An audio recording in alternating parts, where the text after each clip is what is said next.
Hello guys, how are you? I hope you are doing great. Today we learn how to change my eyes only password in Snapchat 2023. So don't waste your time and let's get start the video. First we tap on Snapchat and go to the gallery and go to my eyes only site and click the option. Tap on change password and enter the old password in it.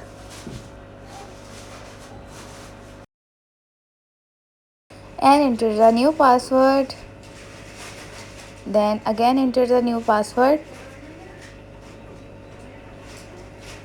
and click the I understand and continue and tap on finish, and you have successfully changed the password.